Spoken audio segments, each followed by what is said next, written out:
Regarde comment il est beau cette arène, comment elle est belle le matin, quand personne n'est pas encore arrivé. Mais je voulais vous parler parce que dans ces derniers jours, on a reçu toute une série de demandes. Tout le monde veut faire un peu spécial le dernier spectacle, le spectacle d'aujourd'hui, des inventions et des choses comme ça.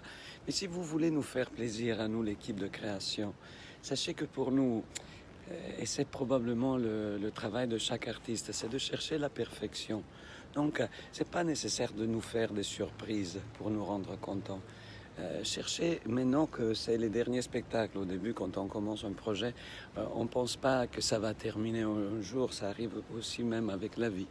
Et tout d'un coup, on se rend compte que non, ça va terminer. Et alors là, qu'est-ce qu'il faut faire? Nous, on cherche dans notre métier d'utiliser toutes les options qu'on a pour faire que les dernières puissent éventuellement devenir les justes, les parfaites, les justes et les parfaites.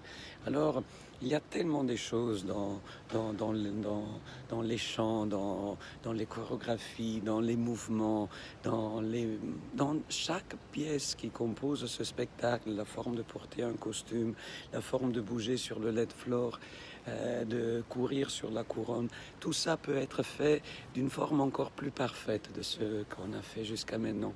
Alors si vous voulez nous faire un cadeau, si vous voulez vous faire aussi un cadeau, concentrez plutôt sur la perfection de ce qu'on va faire. Parce que pour nous, qu'on vous regarde, pour nous qu'on danse, qu'on respire à chaque mouvement avec vous, qu'on flotte sur les notes chantées, ce qu'on attend, c'est cet état peut-être de perfection.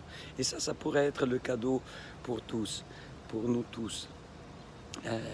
Il faudrait réussir vraiment à, vous savez, dans ce qu'on fait, on pense que le théâtre, que l'art, que la musique, que n'importe quoi, ça nous rejoint de la joie. Oui, peut-être.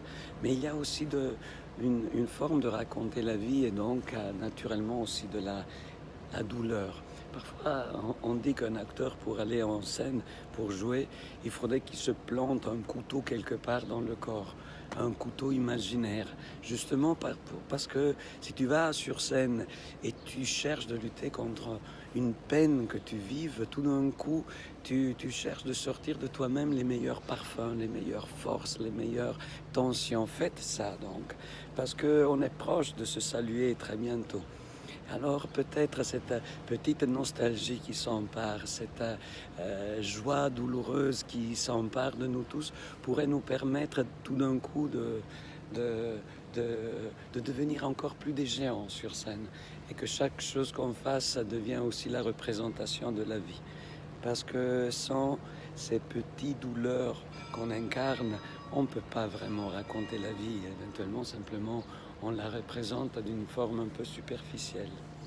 Alors je voulais vous dire ça, on va se parler dans ces prochains jours. Mais déjà ce soir, cherchez d'aller dans la profondeur de tout ça et préoccupez pas vous de faire des surprises. Préoccupez plutôt d'arriver à être merveilleux. Bonne journée, ici dans l'arène, il y a une belle fraîcheur. Et moi, je suis un peu plus guéri des derniers jours que j'étais vraiment malade. Ciao!